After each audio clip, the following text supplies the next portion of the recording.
देहरादून के taxi union द्वारा यात्रा सुविधा समिति रेलवे की सदस्य गीता ठाकुर को अपनी मांगों को लेकर ज्ञापन सौंपा गया। इस ज्ञापन में दून टैक्सी ऑनर एसोसिएशन का कहना है कि मसूरी बस स्टैंड व जीआरपी थाने के बीच वाली भूमि 2015 तक टैक्सी एसोसिएशन की तरफ से संचालित की जाती थी, लेकिन कुछ वक्त से प्राइवेट टेंडर जो कि इस वक्त राजकुमार नामक व्यक्ति के पास होने की वजह से संचालन आपसी लोगों के बीच में ही किया जा रहा है, जिस वजह से टैक्सी चालकों को ग्राहकों की कमी होने के कारण कई परेशानियों का सामना करना पड़ता है। अब टैक्सी यूनियन के सदस्य मांग कर रहे हैं कि रेलवे बोर्ड इस मामले में कार्रवाई करने के पश्चात टैक्सी एसोसिएशन का बूथ उन्हें वापस दिलाए। इस मामले का संज्ञान लेते हुए यात्रा सुविधा समिति रेलवे की सदस्य गीता ठाकुर ने दोनों पक्षों की बात सुनने के पश्चात कोई फैसला लेने की बात कही है। वहीं गीता ठाकुर ने बताया कि रेलवे विभाग बहुत तेजी के साथ कार्य कर रहा है और आने वाले कुछ वक्त में देहरादून रेलवे स्टेशन कई तरीकों से विकसित भी किया जाएगा। साथ ही गीता ठाकुर ने बताया बनारस जाने वाली जनता एक्सप्रेस, जिसमें पहले एसी फर्स्ट क्लास की सुविधा नहीं हुआ करती थी, उसे अब फर्स्ट क्लास किया जा चुका है। सबसे पहले तो मैं एक खुशखबरी भी देना चाहूँगी कि जनता एक्सप्रेस जो यहाँ से बनारस जाती थी उसमें फर्स्ट क्लास नहीं था।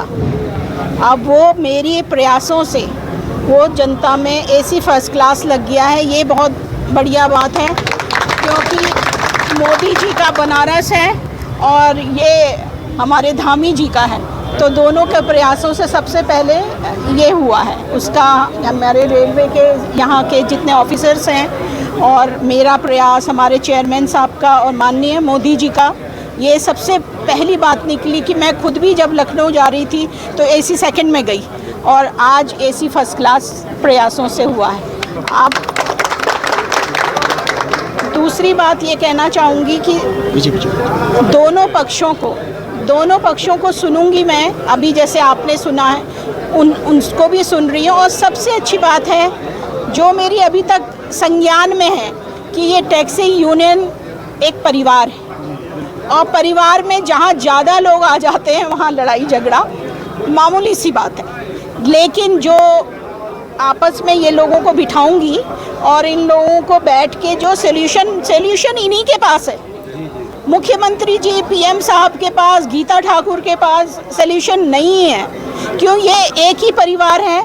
कहा सुनी कुछ बातें इनको भी परिवार पालना है, उन्होंने वो भी पैसे दे रहे हैं, ये भी पैसे दे रहे हैं। लेकिन बात क्या आती है, मैं पैसेंजर सर्विस कमेटी में हूँ तो मुझे पैसेंजरों की है परेशानी कि पैसेंजर सुबह 4 बजे भी आते हैं, रात के 12 बजे भी आते हैं, कोई समय नहीं है। लेकिन उनको दोनों पक्षों को देखते हुए उनको पैसेंजरों को कैसे पता है ये यूनियन का है और ये नहीं है? तो इसके लिए हम दोनों पक्षों को बिठाएंगे और दोनों से बराबर की बात करेंगे। जो ये दोनों लोगों का एक परिवार पहले जैसे था वो एक आज तो ये परेशानी लग रहा है, लेकिन इतना मैं इन लोगों को बता दूं कि उत्तराखंड में देहरादून पहली मिसाल बनेगा जो टैक्सी यूनियन एक साथ मिल के काम करेगा और दोनों साथ साथ चलेंगे।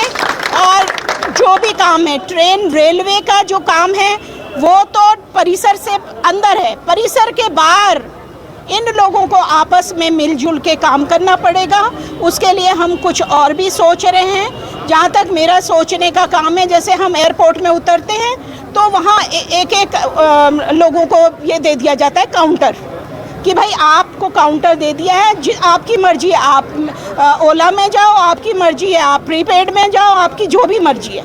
हमारा जो बूथ है ये हमको वर्ष 2015 में माननीय मुख्यमंत्री हरीश रावत जी के कहने पर डीएम द्वारा और रेलवे के अधिकारियों की बैठक द्वारा हमें बूथ दिया गया था और उस बूथ में कोई किराए की बात नहीं हुई थी। फिर भी इन्होंने हमारे को 2019 में एक नोटिस दिया कि आप इसका किराया दीजिए। 2030 रुपये के हिसाब से हमने इसका किराया 6,10,827 रुपये का ड्राफ्ट बनाकर इनको दिया। किराया लेने के बावजूद उसके बाद यहाँ पर ट्रेनें बंद हो गई। ट्रेनें बंद होने के बाद इन्होंने वो किराया छोड़ा। हमने फरवरी का 2020 तक का किराया पे कर रखा है। उसके बाद लॉकडाउन लग गया, 2 साल तक ये बूथ बंद पड़ा रहा। बूथ क्या, पूरा हिंदुस्तान बंद पड़ा रहा। इन्होंने उस बूथ को हमें देना चाहिए था, लेकिन हमें बूथ ना दे करके यकायक एक टेंडर करा देते हैं और टेंडर ऐसे व्यक्ति को देते हैं जिसको केवल पार्किंग का अनुभव है। पार्किंग ही चला सकता है। वे पार्किंग की कैटेगरी है, जो टेंडर हुआ है पार्किंग कैटेगरी में है। लेकिन अब ये जो लोग हैं ये सवारियां भी ले जाने का कार्य कर रहे हैं और वो हम बर्दाश्त नहीं करेंगे। हम लोगों को हमारा बूथ वापस चाहिए। इस आशय से हमने माननीय गीता ठाकुर जी को एक ज्ञापन दिया है और हमने ये कहा है कि 180 आदमियों की रोजी रोटी का सवाल है, उसको देखते हुए हमारा बूथ हमें वापस चाहिए। और 1957 से हमारी संस्था इस्टेब्लिश है और आज हम अपना बूथ चाहते हैं कि वो वापस मिले इनके माध्यम से। और आप लोगों के माध्यम से मैं माननीय मुख्यमंत्री जी को, जो प्रदेश के हमारे माननीय मुख्यमंत्री पुष्कर सिंह धामी जी हैं, उनको भी कहना चाहूँगा कि वो इस विषय में हमारा साथ दें और हमारी इस 180 लोगों की रोजी रोटी को बचाने का प्रयास करें।